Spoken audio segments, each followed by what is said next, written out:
welcome to the Broken Pixel Podcast, the podcast where we talk all things gaming-related, news, reviews, previews, and whatever the else we want to talk about. I'm joined on my right by Aaron, and across from me, James. Nice. Little speed run there, but pretty good. Yeah, you seem nervous. You sped through it. You didn't introduce yourself. Facebook. Oh, I didn't. And I'm your host, Derek. Yay! That was okay. That was a speed run, though. We'll give you a B. It was.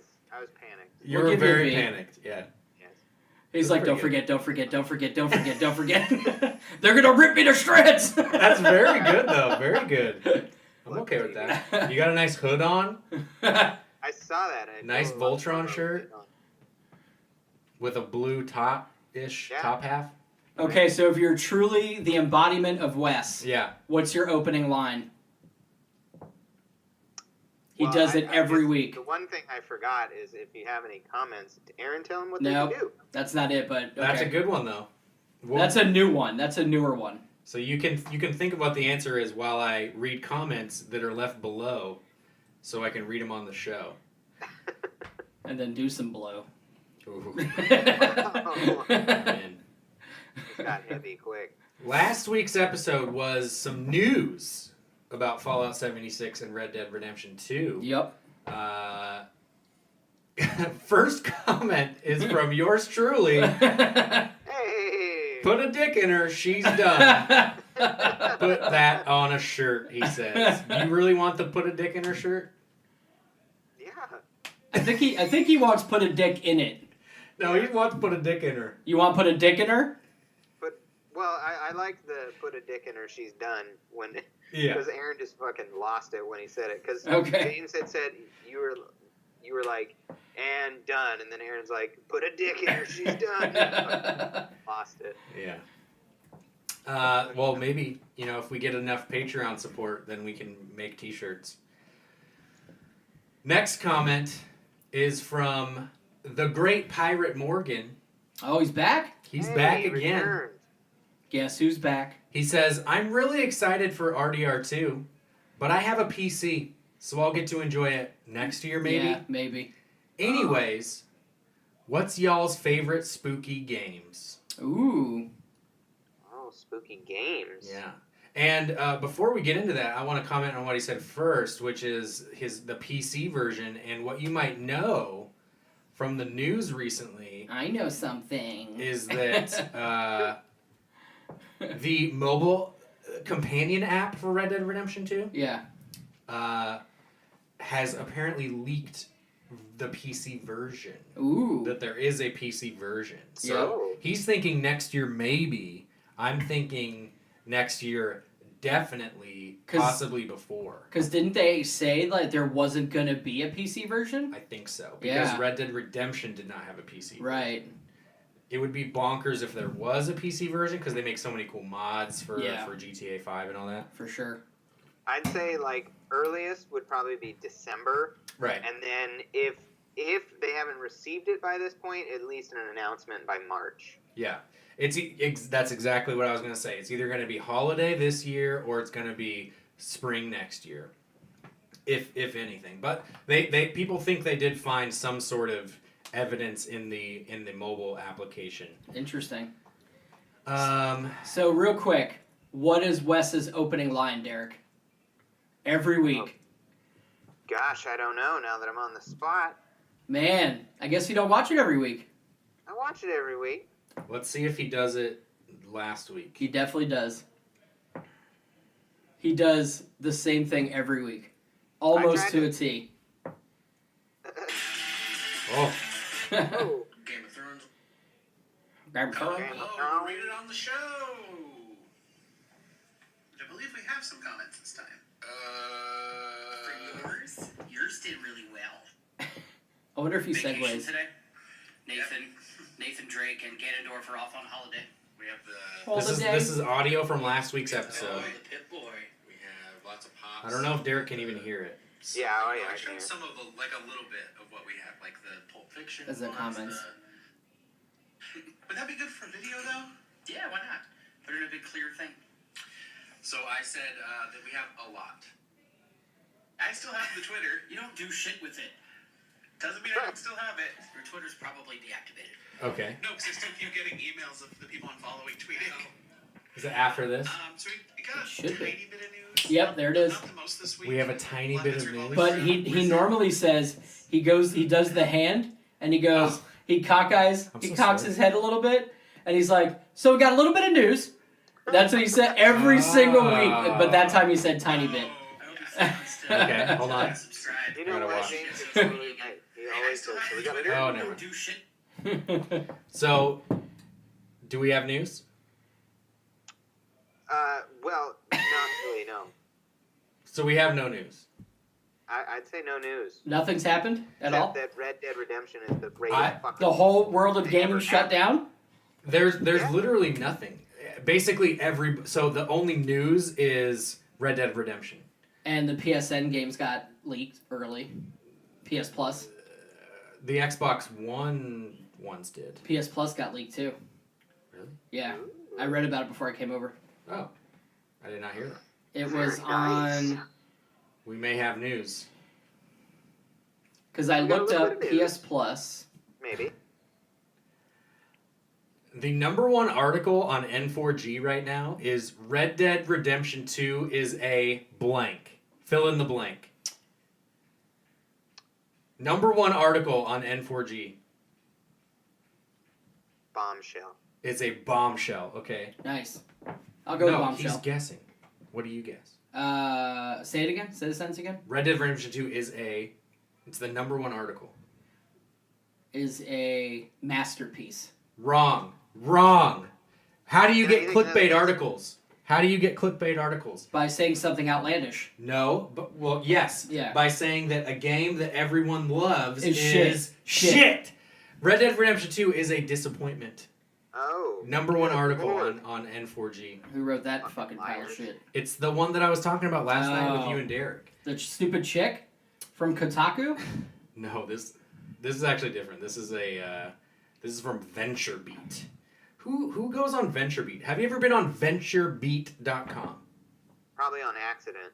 I've but heard never of on them, purpose. but no. I don't know who they are. I found the article, by the way. Go ahead. Hit us with PlayStation Plus. So is this the PlayStation Plus free PS4 games PlayStation may Plus have with been games with revealed gold. PlayStation Plus and games with gold. PlayStation for November Plus, games with gold. 2018. After a long wait for confirmation, Sony is about to officially announce November games. Okay. The long month means that PS freebies will be revealed on October 31st tomorrow. Okay. Subscribers will have to wait another week for the games to be released, blah, blah, blah, as they come out on November 6th.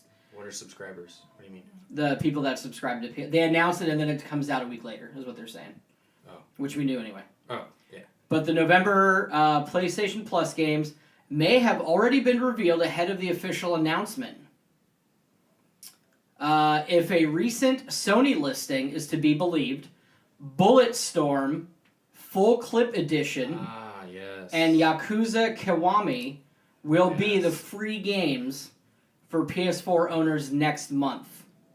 I heard about this. And it says, if that is the case, PS Plus subscribers lose for this month. Really? Yeah. Oh, yeah, because did you hear what Xbox One gets, Derek? No. Battlefield 1. Yeah. Oh, nice. Isn't that crazy? That's I can fucking finally insane. get it. Yeah. Well, on Xbox. Yeah. We don't play on Xbox, though. Oh, that's true. All my Yakuza shit's fire. Kiwami is an HD remake of the original that was released on PS2 back in 2005. Bulletstorm is another re-release, the definitive edition of the original Bulletstorm, which just features post-release add-ons and exclusive content. No one cares about Vita.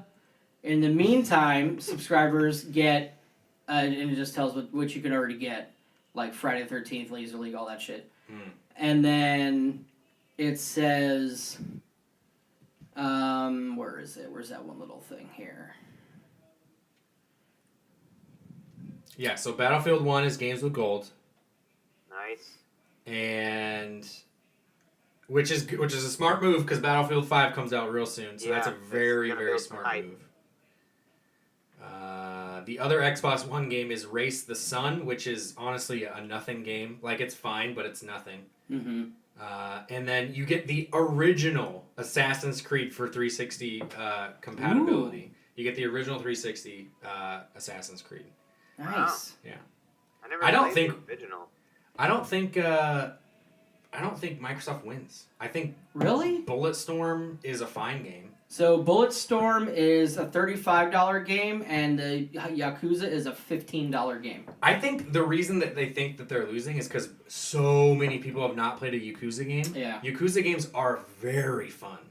Anyone can pick them up and play them, and they are very fun. It's just that they're super niche audience Japanese games, and not a lot of people play them. But Yakuza 5 or whatever was Song of Life was so fun. It was so fun. They're wacky and they're weird and they're not fully like open world GTA games, but they're not linear games. They're super fun. Excuse me. And I think that's a great pickup. I haven't played a Yakuza game, so maybe I'll check it out and see It's if it's early fun. in the franchise too, so you can pick that up. Okay. Yeah, play a little early one. But that's not why we're here. Why are we here, Derek? We're here to talk about the greatest thing to happen in our lives since 8 years ago. No, what did I say before we started? I don't know. Oh, but it's got some downsides too. What does? Red Dead. We're here I to said talk we about- don't. Oh. We're not gonna.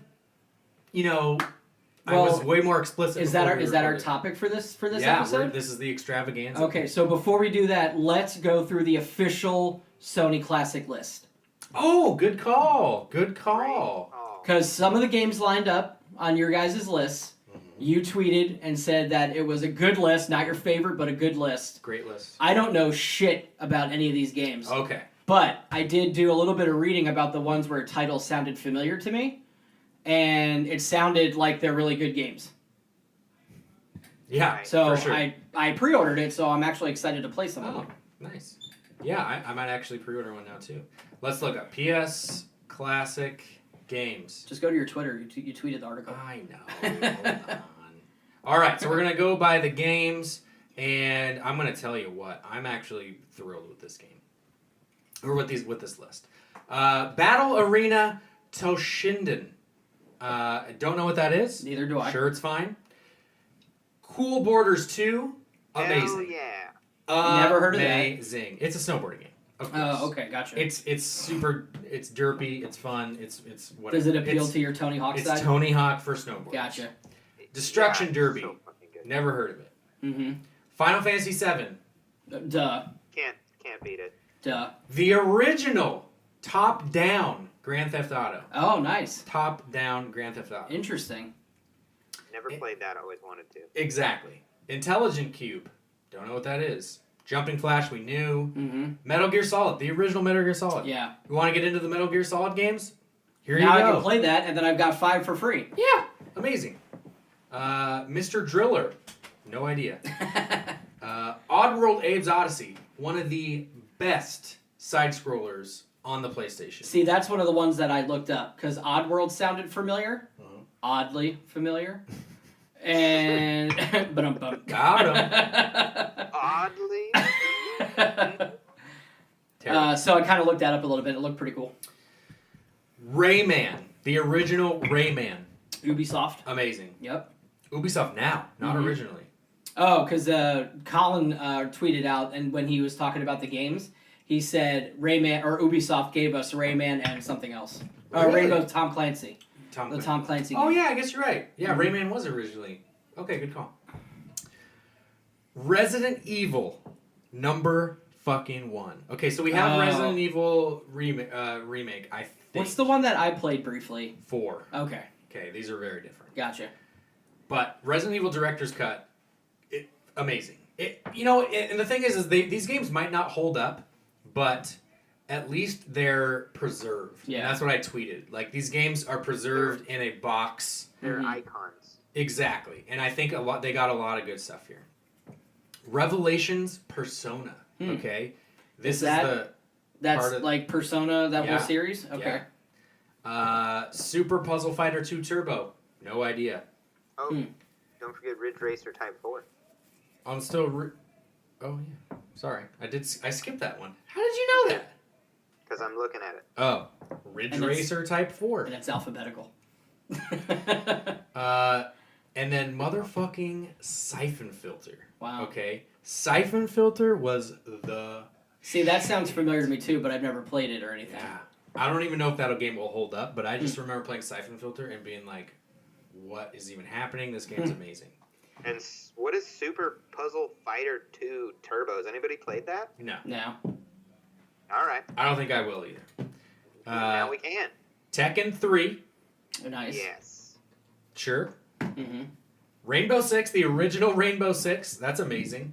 Wild Arms. I'm just going to that first because the one I want to talk about last is fucking Twisted Metal. Nice. No, right? Wasn't that originally announced? I don't think so. Twisted Metal wasn't part of the first 5 that they talked The about? original 5 were Final Fantasy VII, Yeah. Jumping Flash, and a couple games that if Twisted, I don't know. I feel like if Twisted Metal was on, I thought you and Wes talked about Twisted Metal last week. Last week Or 2 weeks ago. It was at the other studio. Maybe it was. I don't know. Either way, I'm very excited for that. Here, guys. You're going to have to carry me because I'm going to have to go get the cord to charge. Okay. And I have to go take care of something real quick. Cool. All right. All right. Don't squeeze too hard. Hemorrhoids, man. They're real. God, was Twisted Metal part of the original one? I thought it was. Unless it was just one of the ones that you guys were like, I really hope that's in there. Yeah, maybe you're right. I feel like it was Wild Arms, Ridge Racer Type 4, Tekken 3, Jumping Flash, and Metal Gear Solid. Maybe not even Metal Gear Solid. No, I don't think Metal Gear was on there. Yeah. Shit. I wish I could... it's impossible to find the old list. Because everything is like, confirmed, it's announced. All right. I have a Google search for it. It was... Oh, I have news. Fallout 76 bug accidentally deletes entire 50 gigabyte beta. Oh, God. Wow. Bethesda support. PC # Fallout 76 beta players. We are aware of an issue with the client and are investigating. Do not click any buttons on the client for the time being. Really? The Fallout 76 beta starts on PC tonight, but an 11th hour bug in Bethesda's launcher has had unusual severe repercussions for some affected users.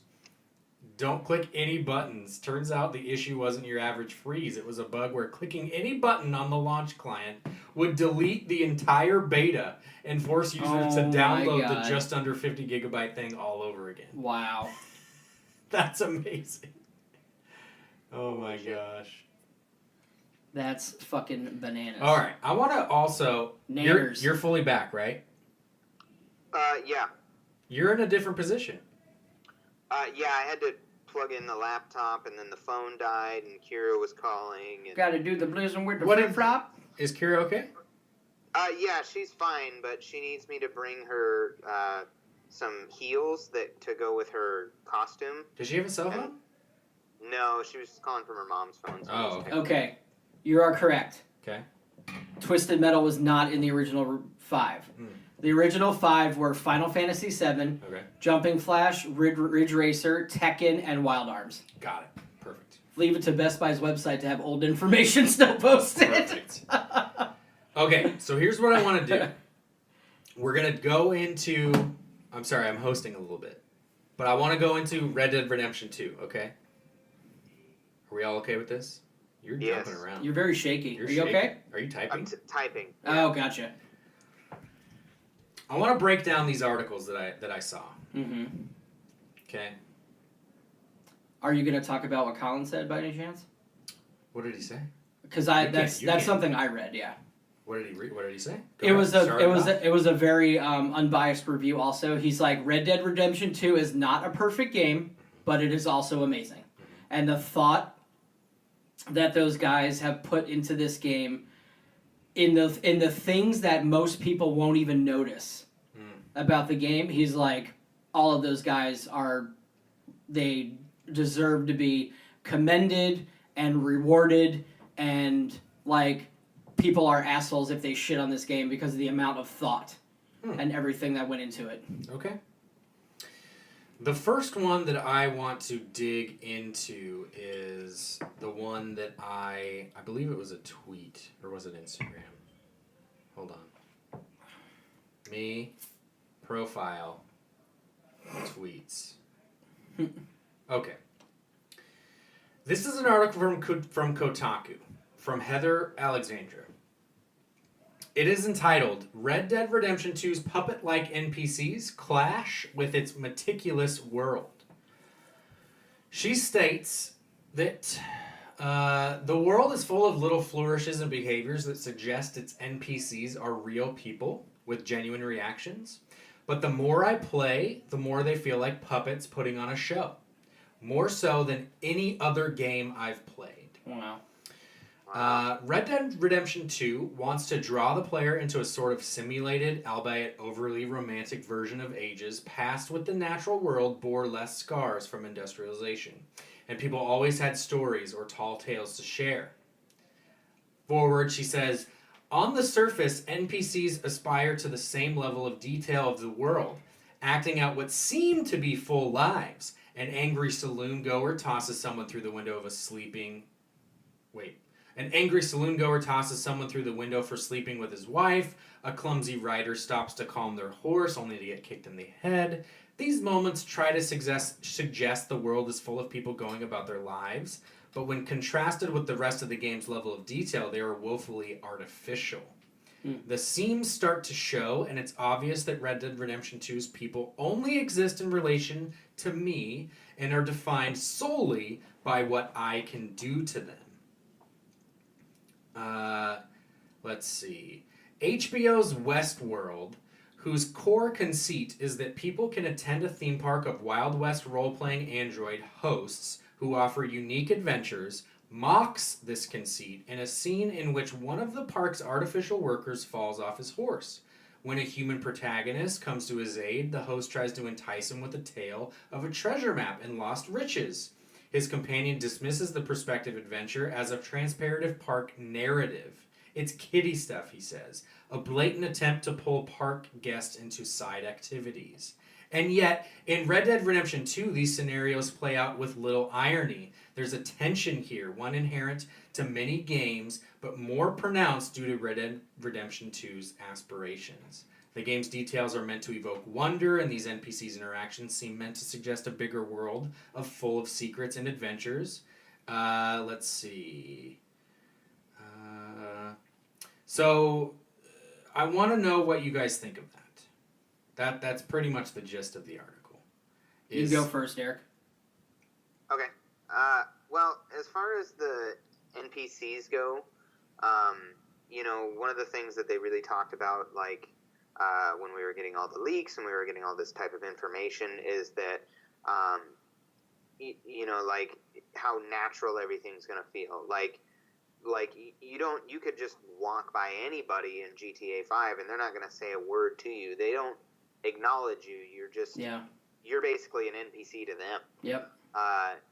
Where in this game, there's complete acknowledgement of you, and it changes depending on recent events you've done. If you smell bad, if you just killed somebody, like, things are changing and they adapt based on your actions. Now, some of it is obviously, for example, like, if you run into a person who was bit by a snake and you help him, he's going to say thanks. But he shows up later and he says, hey, I just want to thank you, get anything you want out of the store. Yeah. Like, not only did you have that one interaction with him, but your choice is remembered by that person and then carried on in a different way. And for example, like, if you're like on a good streak and you're doing really well, people are happy to see you. If you're clean and you smell nice and you're, doing good things, then they react differently to you and you might have a conversation. But if you're kind of a dick, then they're kind of a dick back. Yep. It doesn't feel forced in a way that it's like every person says the same thing. Every person says it, but with a different inflection. Some games have NPCs that react exactly the same, but it's just voiced by a different person. Like, I was an adventurer once until I took an arrow to the knee. Mm-hmm. Yeah, and that's exactly what I was thinking of. Like, the NPCs in WoW that I play a lot, the NPCs in Skyrim, Fallout, Assassin's Creed, all of those games are a couple of pieces of dialogue that get repeated all the time in, like you said, maybe a different manner or tone or dialect or something like that. Mm-hmm. Every person that I've encountered so far in this game, it has been a different reaction or experience based on what I'm doing, what they're doing, and what's going on around me. Because I could ride through Valentine and I will pass possibly the same person in the middle of the road, but this happened to me last night where I passed a guy and he said one thing to me and reacted very calm, and then I passed him again when I came back through again, and you know how sometimes there'll be a bar fight and somebody will get thrown through the window?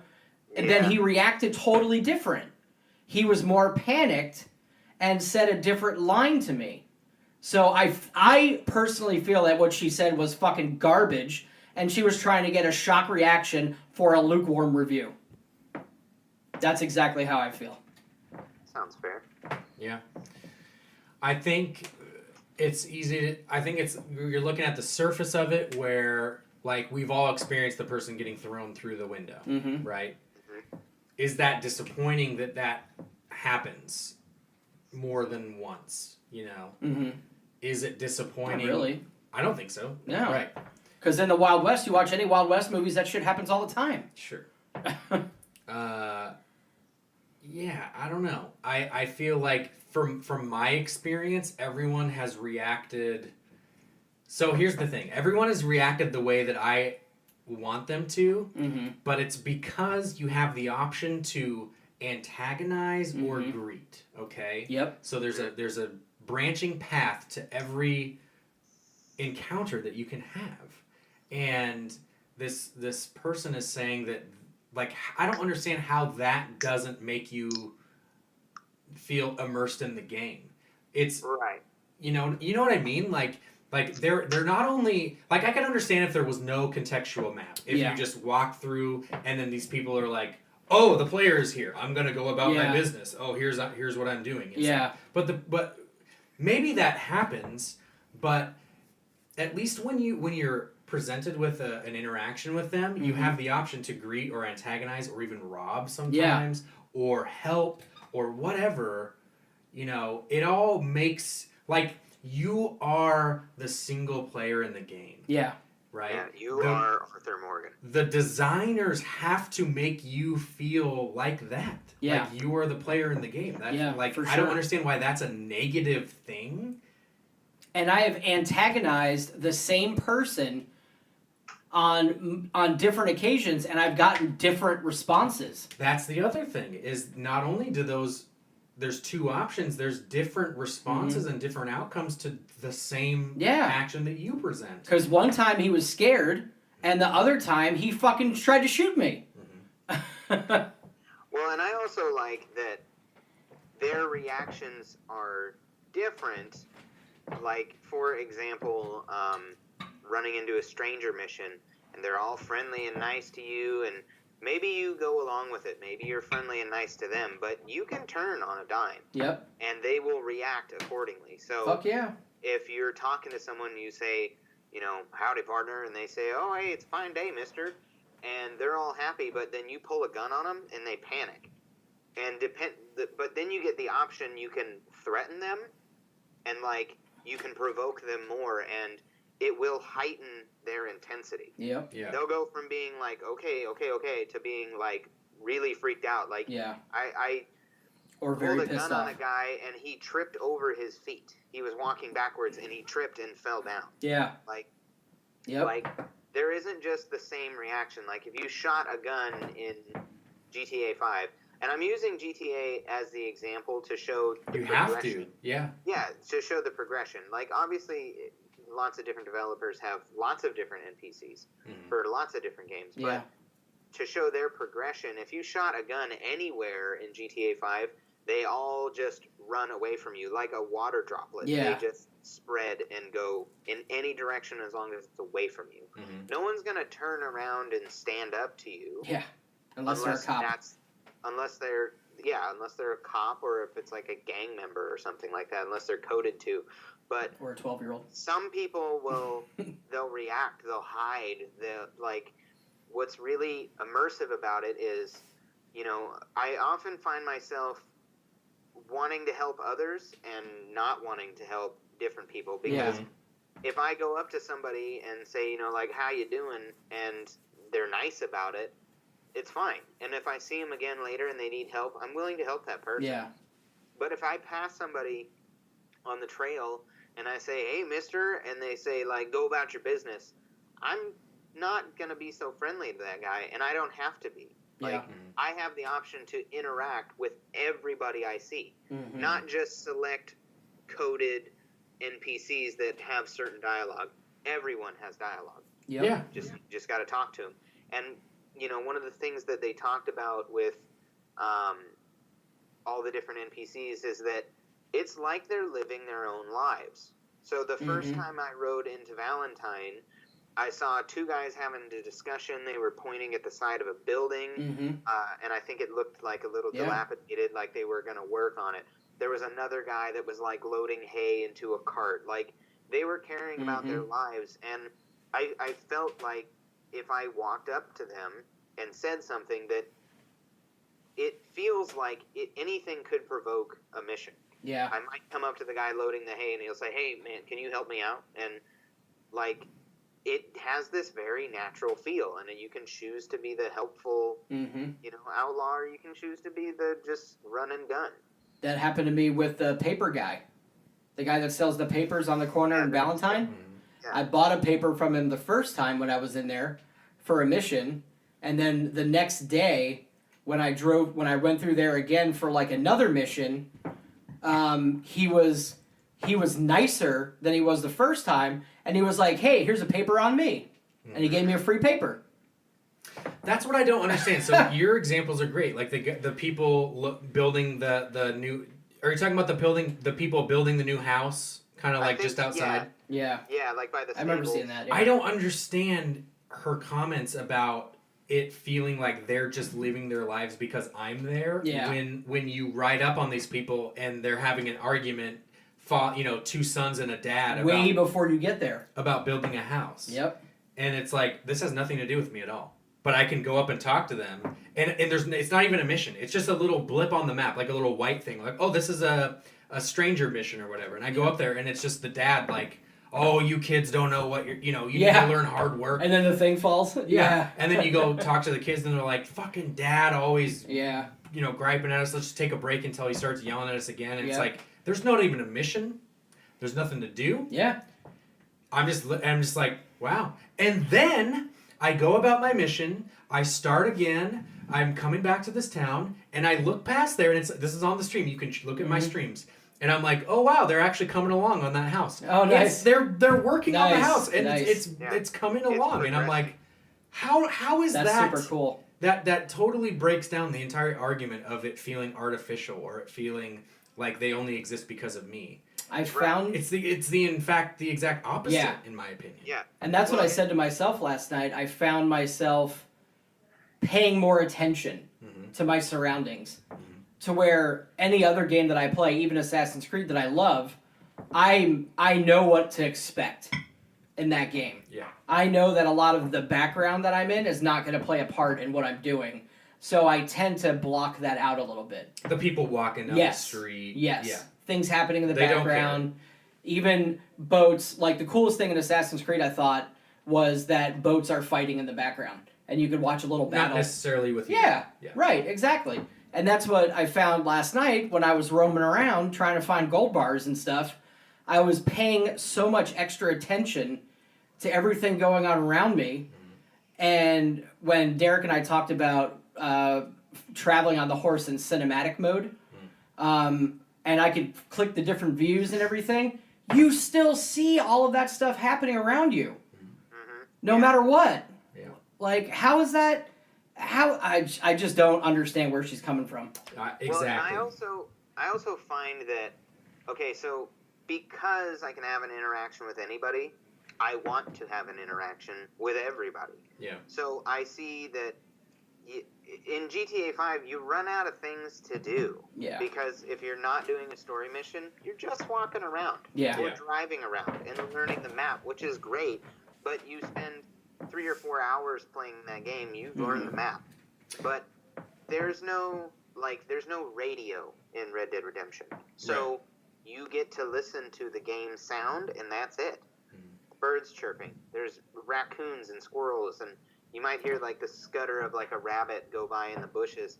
Like, you're so much people singing. Aware. Yeah, people. There's singing. ambient music in the background if you go on longer trips and stuff, but yeah. Yeah, but like, then I noticed that it's like everything, like Emerald Ranch or whatever. There's people doing stuff there. Now, granted, there's a fence there. There's a vendor there, so you have a reason to go there. But if there was a different ranch, there's still people doing stuff there that are like, carrying on their lives. And I can go up to those people and talk to them. And, I'm finding that I get prompted for missions everywhere.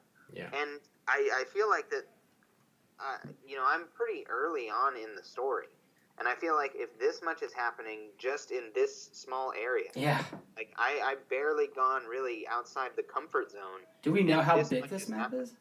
They say it's the largest map they've ever made. Is it really? Yeah, it's supposed to be like. I haven't even unlocked. Yeah. Anything. It's big. So here's what I'm thinking. I'm trying to play devil's advocate for this article too. Is like, maybe the longer you play, the more those things happen, and then it starts to feel that way. But that it's you could say like, oh, these guys have only played for a couple hours. Yeah. I'm literally like 50. I'm like 17 to 20 hours in. Yeah. Because I've streamed. What percentage are you? Like, I'm like 12%. Yeah. Like around 12%. Yeah. And like I have put in time. Like, some games are only 20 hours long, and I'm like hitting that point, Like, I've put in time with this game. I've seen what this game does, and I have played it. This game is huge. Granted, like, I've only touched a percentage of it, but to be in it for that long and see and not have that perspective of like, this feels artificial, that should say something, at least for our point of view. And I'm not saying that she's wrong. She's completely. I mean, I am saying she's wrong because I don't believe it. Yeah. But that's fine. Well, her opinion doesn't make sense though. She just has her. I don't agree with it. Yeah, that's the biggest thing. The second one that I want to talk about is the one that we talked about at the beginning, the number one article on N4G right now. Red Dead Redemption 2 is a disappointment. I can't believe it. Why would you title an article like that other than getting everyone who loves this game to read it? Yeah. And that's why I think that's why the Kotaku fucking thing is horseshit. I think it's a shock article. It definitely airs on that side. The thing is like VentureBeat. I never go to VentureBeat. I don't know what VentureBeat is. Here's my analogy of this thing. There are games journalists that blow every fucking developer's game that ever comes out, and then you have guys like Colin who tell you the truth about both sides of games journalism and what that looks like on both sides, and gives you facts on both sides, not opinions. Sure. Right? Like, he'll say, I liked the game, I didn't like the game has flaws, here's what they are. Those are facts. Right? The flaws and stuff are facts. He did tweet the other day, I like the cowboy video game. So yeah. That says but he also No. That's That's talking Danny. about Danny. That's Danny O'Dwyer, yeah. Colin Moriarty was the guy from Kind of Funny. But he is a very, I feel like, honest games journalist. And he's not afraid to bring out the points, bad points, and definitely not afraid to talk about good points. Because there are games that he loves and games that he hates. And he even said, he's like, Red Dead is not a perfect game. I don't know that a perfect game exists. I don't think there's any such thing as a perfect game. No. Right? Games are going to have flaws. But this lady is trying to get a reaction like he would get by just talking out of her ass. Because she's not talking, like the points that she's making are opinionated. They're not, there's no truth behind them. Yeah, It's they're not written as an definitive. op-ed. It's written Yeah. as an opinion Yeah. editorial, but we just don't happen to agree with her opinion. The thing is we have to give her. It is written as an opinion. It's her opinion. It just happens to be against the flow of what everything is right now. Yeah. And that's fine. Like, people can have opinions that, it's not a bad thing for people to question the status quo, right? Because right now the status quo is that Red Dead Redemption 2 is flawless and amazing and stuff. But the thing is that we're not saying it's flawless. Yeah. We're saying that it's doing a lot of things correctly, and to call out the AI in a way that says that it's making me feel not lived in the game is weird, because that's the biggest thing that makes me feel like I'm living in the game. This is why everyone, after they played this game, including Danny, was like, they have revolutionized gaming. Like, this is how open world games should be and feel. Right. You have one article that says Red Dead Redemption 2 bucks all trends of open world games. Yeah. And then you have Red Dead Redemption 2 is a disappointment. And and here's the thing. There's things that other developers are doing because they know that they're onto something. Like Ubisoft redoing all of the mechanics for Assassin's Creed, giving you dialogue, letting you create a character essentially, making decisions and stuff like that. Stuff Fallout's already done, and Skyrim's already done. Yeah. But that was never Ubisoft's thing. They're just going into an RPG. Yeah. Which is fine, you know what I mean? But it's like, these other... Why do you think Fallout is trying something new? Online, yeah. You know what I mean? Like, all of these big guys realize that to stay relevant, you have to make a change. You have to make everything better. You can't just release a fucking remastered Skyrim every year and expect people to play it forever. Although I would.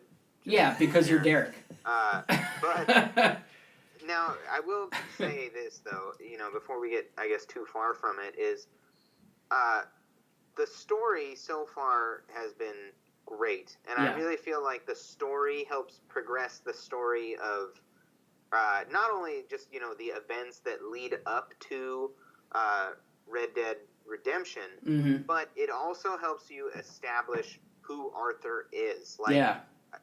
As you're learning, as you play like actual story missions, you're learning about who Arthur is. Like with the ex-girlfriend, you get a little snippet about a love life that he had once before. I love it. And it, and then he watches her, go off into the sunset and never be seen again. But then took the words right out of my mouth. When I play just by myself and not do the storyline, the main story I feel like develops Arthur, and the just free roam helps develop me. Yeah. How exactly. I want to play Arthur. For sure. You do get to make some decisions during those missions, like the ex-girlfriend. You can either help her or you don't. If you want to be the rough and toughest, rootinest, tootinest, meanest dickhead cowboy there was, you don't have to help her. Fuck that lady. She didn't help you, but clearly you cared for her, and there's a history there, and if you kind of want to see it unfold a little bit, and you kind of want to know more about it, you can choose to help. Yeah, which I did, and I like to kind of go out and kind of develop myself. It's interesting because like when well, for example, Skyrim. When you play Skyrim, you don't have a backstory. I make my own backstories. They're long and extensive, but I make a backstory so that way I can make the character. Mm-hmm. They've already got a character. He has history. He has a backstory. But now I'm just living it. And I'm living it the way I feel like he would. I would. Or he would, Mm-hmm. yeah. That's what I think the genius of the game and the writing is that how do you balance that? I think in the writing room you're thinking like, okay, we want to give player agency. We want to give them the ability to antagonize, to greet, to rob, to help at every point in the game. But they're not creating a character. We're giving them Arthur Morgan. Mm-hmm. Okay. So how do we give them Arthur Morgan, make them care about him, but also give them agency? Mm-hmm. That's I would be in that room and be like, fuck this. I don't want any part of this. I don't know how you're going to do that. But that's how you do it. You give them a little background, you give them an ex-girlfriend, you give them all this little stuff, and then you give the player choices to help them. He has a past. He's lived a life. And it's interesting and it's involving, but you also have an opportunity to roam around the world and do things the way that you think he would. Yep. So it's your character, but also Rockstar's character at the same time. You have Yep. this shared, involvement and attachment to this character, and that's incredible to me as far as just writing. Yeah, for sure. I think that's a standout alone. For me, it's why I love villains, because I love to find the redeeming quality in villains. Sure, you And always as- want to like them. Yeah, and I can go around as Arthur, and I can make those assumptions about people. And I can react in the way that I want to react, and I can control it. And like, if I want to have Arthur have zero morale, I can do that. If I want to have him be an angel, I can do that. What I'm trying to do is play very balanced right now, right? I'm trying Just to make be the like, choices you want. Yeah. Right? I'm not going to do the right thing Exactly. every single time, but if someone is a dickhead to me, like, I'm going to be a dickhead back to you because that's how I am, Yep. And and it's you can play genius. on the situation too. Yeah. So the other night when you were doing the stream, you played poker and you had to go find the Reverend. Yep. It's a panic situation. You're looking for your friend. I went out there and I chose to be the nice guy. I just got done playing poker with some friends. Yeah. And I got up for my drunk, irresponsible That's friend. what I did. Went out there and I said, have you seen a Reverend around here? You, on the other hand, went out and you were like, where's that fucking priest? And it was like, you went off on him. It's a panic situation. Yeah. So you could play it either way. I played it completely differently, yeah. Yeah. I played like 20 hands of poker. And, Just bullshitting the whole I see time. Things that have happened in your stream have happened differently when I'm playing. So last night when you did the stream, you got held up by that Mexican dude in the woods on the bridge, and he robbed you, and you surrendered. Yeah. And he beat you in your jacket, and you punched the dude and literally blew his head off. Okay, when I went through, Nobody gonna rob me. I went up that same pathway. He stopped me and said, "Hey, I need your help." And he just ran after me at my horse. I moved over. He chased after. And eventually I thought, well, maybe he just needs a ride into town. I thought he was just going to hop on. No, he pulled me off of my horse and, punched me and then stole my horse. Yeah. I ended up having to shoot him in the back just to get my horse back. And the fact that your reactions and the way you play the game is completely different than the way I play the game. But even so, our reactions are different, and that's something that games have done before. Is that we've both encountered this guy in the woods, and it played out differently. Great, we've seen that before. I did something different. You did something different. Player agency is a great thing. What I think is special about what your story is that the guy, the NPC, did something different. That's unique. That's cool. Yeah. Is the situation played out differently, not because of our choices, but because of the NPC's choices. Yeah. And that's how you make these scripted events unique, is because they didn't just script the event. They scripted multi-events for each event. So they can happen differently. So yeah, I encountered the guy in the woods, but he pulled me off my horse. But for me, he just kind of waved me down. Yeah. It's like, That's great. Have you guys both gone back to Blackwater yet? I To can't. do that mission? I was scared to death, but I eventually did. Yeah. But you did, right? Yeah. With the boat and I tried to just go in guns blazing. They stole my horse from me. I don't have my horse anymore. Oh, no. I have the Tennessee Walker horse again. And they've got my horse held hostage in fucking Blackwater, and I don't know how the fuck I'm gonna get it back. Because you're wanted They killed me. dead or alive. Yeah, they killed me. County. In that So- whole county. County. Yeah. You're doing the mission, right? So if you die in Blackwater, it spawns you on top of the hill where the mission starts. Oh, okay. But they kept my fucking horse. My horse was down in the red zone, surrounded by a bunch of fucks, and I can't get my horse back.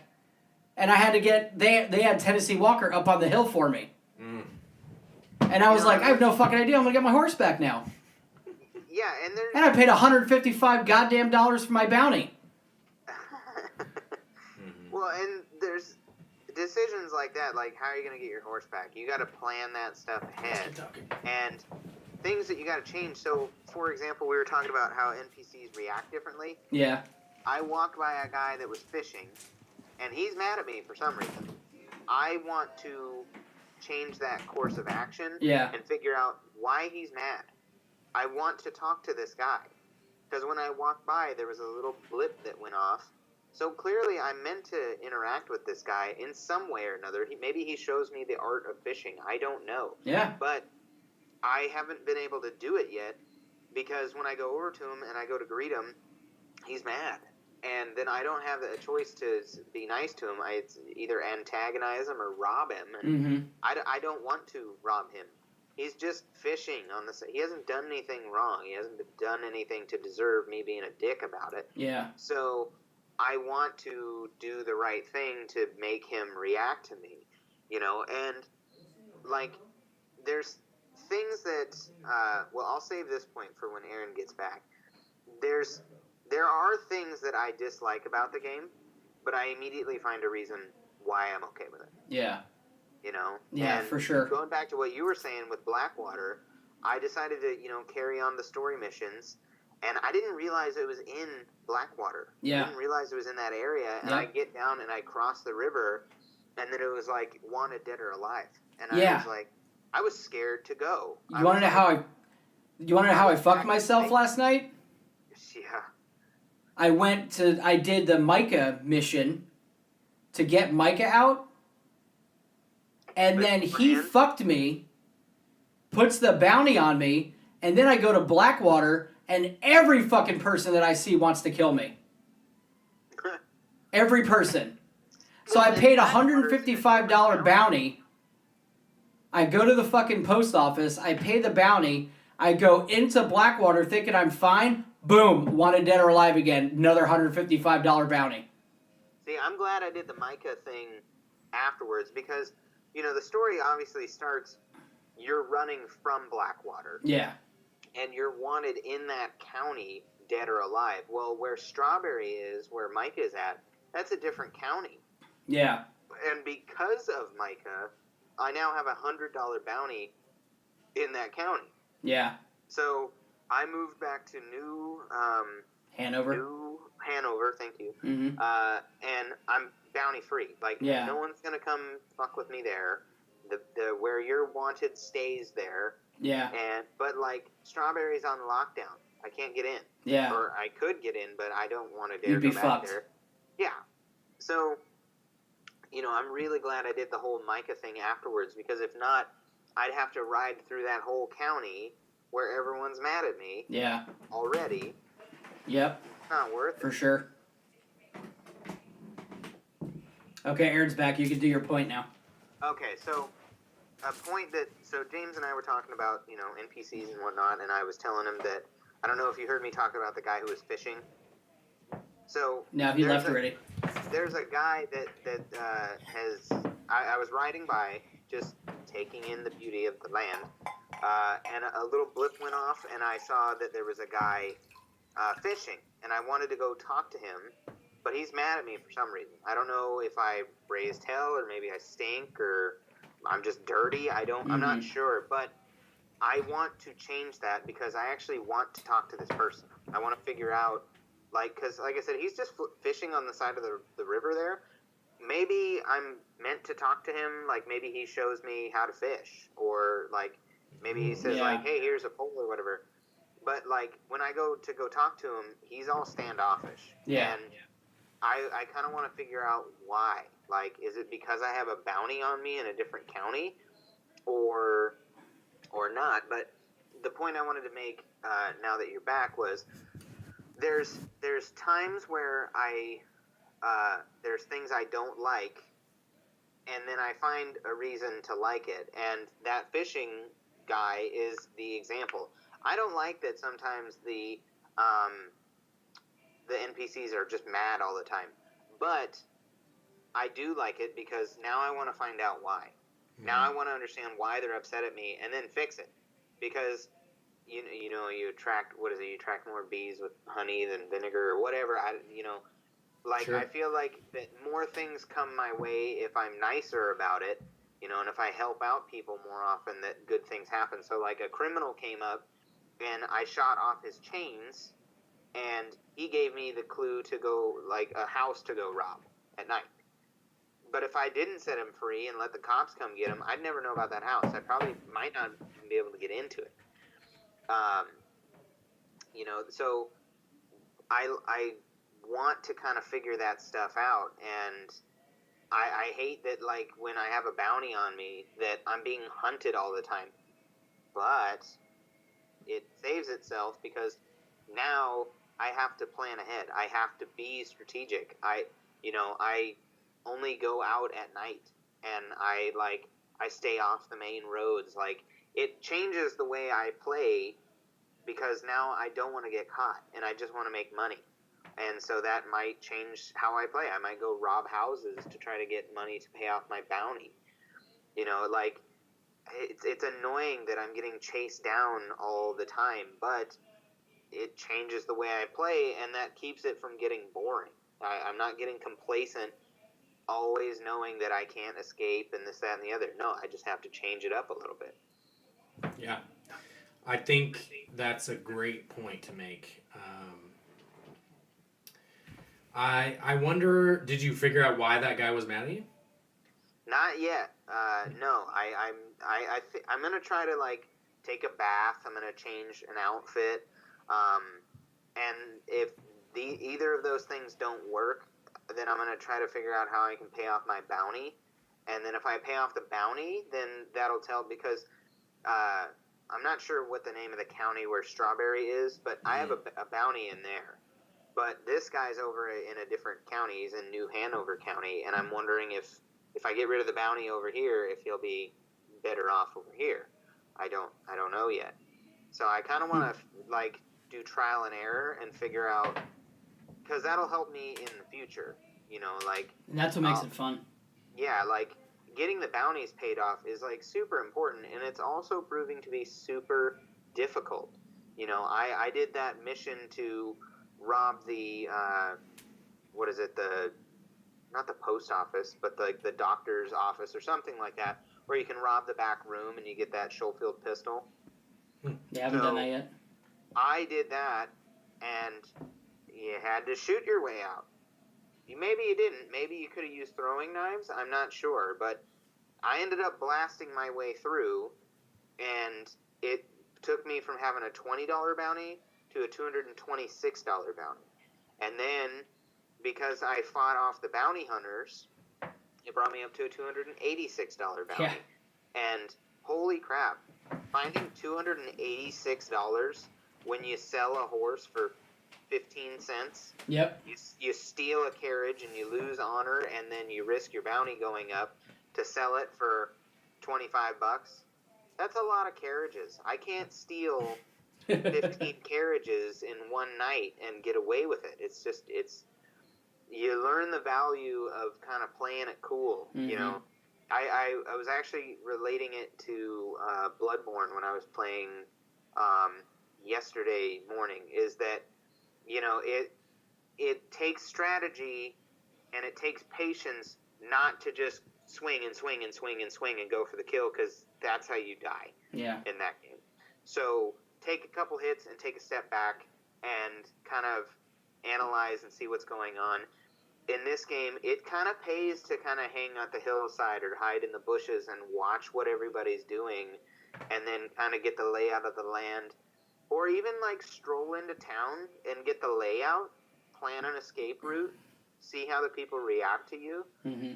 You know, because then you can change all that. If people react to you in this way, well, you can buy masks and stuff like that to hide your face. So if you put that stuff on before you go back into town and then rob the place, they might not recognize you, and they might not know that you did bad. Mm-hmm. Right. It's kind of cool, the idea that you can just kind of change up the way you play, and it can really affect everything. It evolves you as a gamer and doesn't keep you stagnant. Yeah. Wow.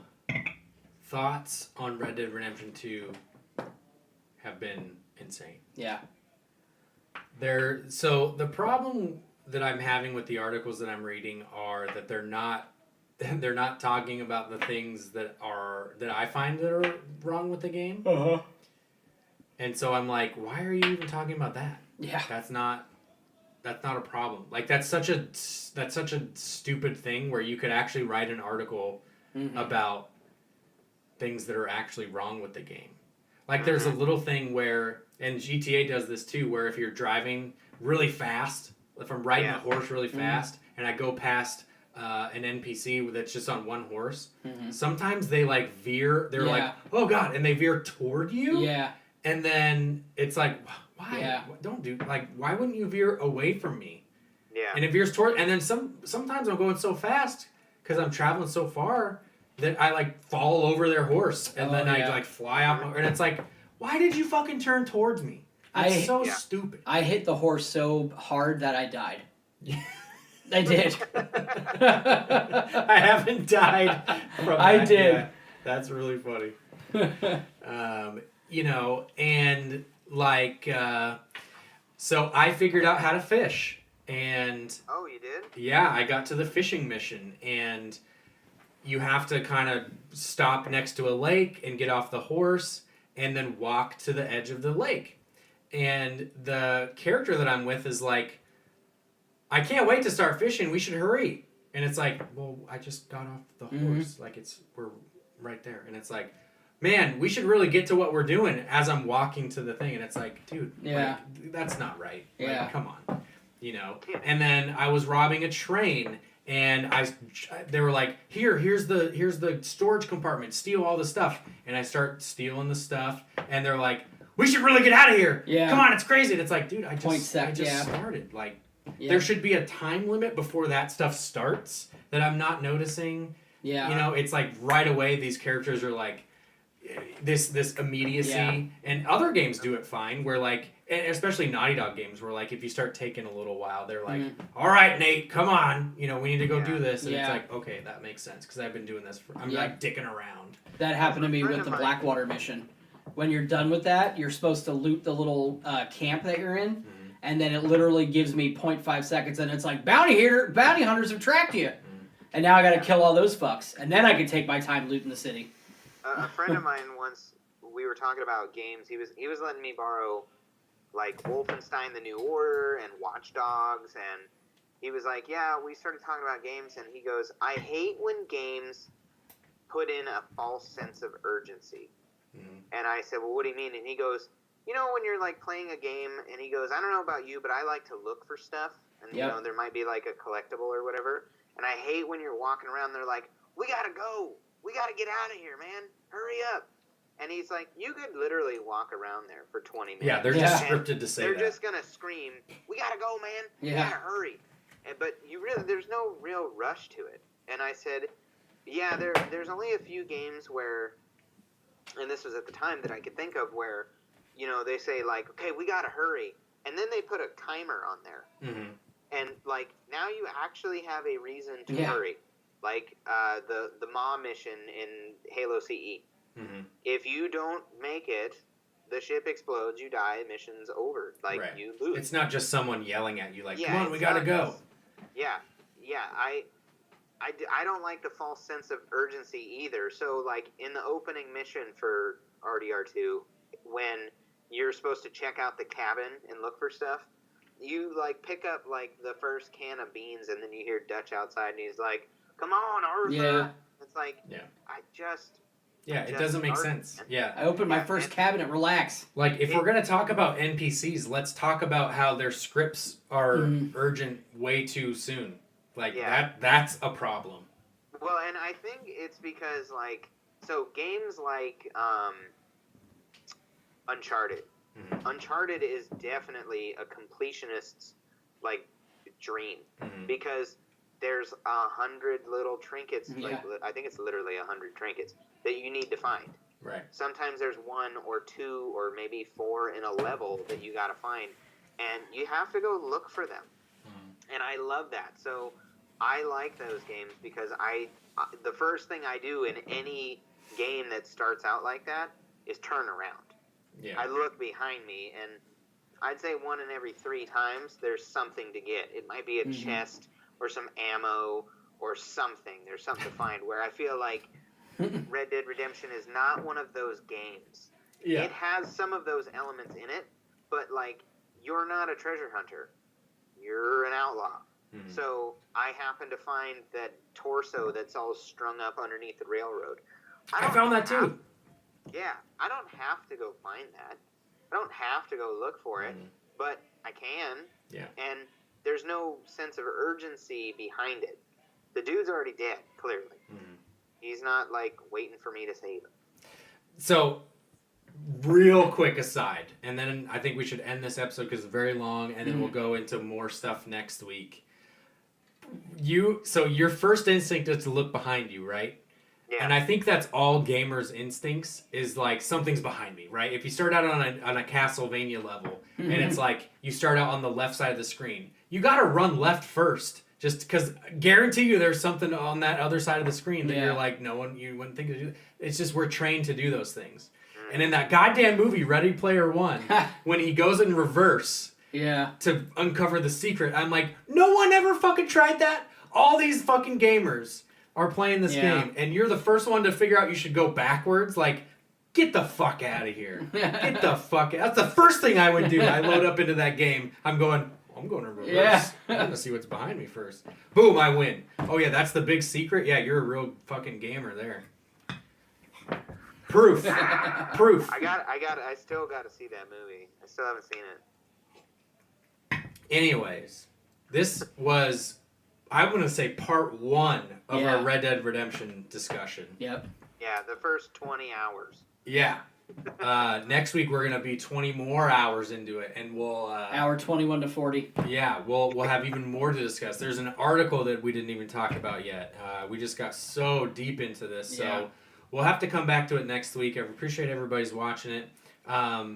And we're going to also next week... let's do this first, actually. Fuck.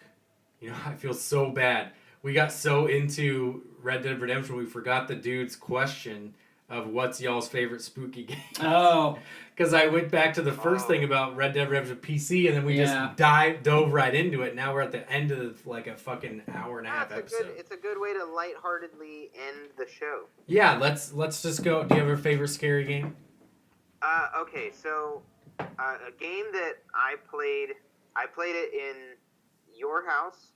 I actually have 2, but I'm going to just pick one. You recommended a game to me a couple years ago that I played, and it actually scared the crap out of me, which was Layers of Fear.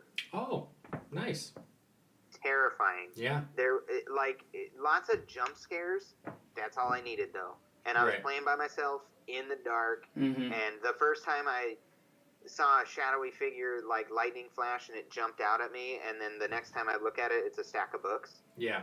Yeah, fuck that. No, I was like, I'm good. Yeah, it was a I'm good gonna game. go change my shorts and start playing again. Mm-hmm. It was a very good spooky game. What's your other one? PT. Yeah. Right, yeah. That was one of mine, too. Because I played that Yeah. when the challenge came out, and they were like, "We dare you to play this by yourself at home alone," and I did that, and it was terrifying. Yeah. PT is very, very scary. You made me play that shit like in VR. That was fucking Oh, mean. yeah. That's right, yeah. And you were like, look in this door, and I'm like, I don't want to, and I can hear James and Katie laughing, and I'm like, what's in the door? Yeah. It's a fetus. Yeah, PT is up there for sure. What about you? Gosh. My favorite scary game. So the Evil Within games are actually very good. Mm-hmm. Same with the same guy who made the Resident Evil games. So like Resident Evil 4 is very, very scary. We didn't even get to this point in your playthrough, but like at a certain point you're at this very easy, you like finish this big encounter and you're in this mansion and you're just looking through stuff and you're like, oh, health, oh yes, oh health, oh herbs, yeah, give me all the herbs, oh ammo, yeah, oh cool, great. And it's like, okay, cool, I'm gonna go out the store, and you go out the store. And so far you've fought like slow little like, oh, Donny Bonaducci, remember those guys? Yeah. Danny Bonaducci. And so you go out and you got your pistol or whatever, and then all of a sudden you hear this like, and you're like, what the fuck is that? And then this fucking hooded figure guy starts just charging at you with a chainsaw. Yeah. And you're like, ah, pop, pop, pop, pop, pop. And you just start popping him with a pistol. It's super scary. Yeah. So Resident Evil 4 is very scary. That's my story. Sticking to it. I think the one that I like the most is when you were playing Resident Evil 7. In the dark, in the Burien house. Yeah. And I was watching you, and it was this scene where you fucking fight the dude with all the chains and the pigs, the hanging bodies and stuff around you, where you gotta like position yourself so you block him between the posts and everything. Remember that shit? I think so, yeah. Yeah. That was fucking terrifying. Yeah. It was a chainsaw. You fought him with a chainsaw. Good. Yeah, chainsaw. Resident Evil 7 was very good. Layers of Fear is great. PT Until Dawn was good. Oh. Until Dawn, yeah. What's that one where you have to walk around the house? You got like the camera and you gotta like pick up the movies. Outlast. 2 of them? Oh. Yeah. Outlast. You're in a mental asylum. Yeah, that one's very scary. Anything in a mental asylum fucks me up. Even the Joker missions on Batman Arkham Asylum. The first set of with all the hallucinations and everything. I played that shit with surround speakers. Arkham Knight? No, Arkham Asylum. When you first, not the Joker, the Scarecrow. The Scarecrow missions. Oh. And he gets all freaky and you hallucinate and everything, and it's all the creepy sounds behind you. Sure. And everything. That scared the shit out of me with surround sound. Yeah. Spooky stuff. Well, there you go. I hope that Pirate Morgan sticks around to the end for that. I'm sorry for not reading we got to get to the comments first. Well, we tried to. We tried. We got derailed. We did. We got derailed. Namesake. So yeah, thank you guys for joining us this week. We appreciate it. Derek, thank you for stepping in for Wes. Thanks again. And what's Wes's outro, Derek? Have a good night. I'm not gonna end it that way. I can't remember his. That's an eighth of it, sure. I really prepared for the intro and then forgot all about the outro. He just does the thank you guys for joining us. If you like what you see, subscribe on all the social media outlets except for Facebook. And then if you want to help support the show, go to patreon.com/derailed. And then he cues over to you for leave some comments below and we'll read them on the show. We usually make fun of them and then he goes, good night, guys. Good night, guys. Yeah, that's what he does. He goes, good night, guys. Well, go ahead. Good night, guys. Good night, guys.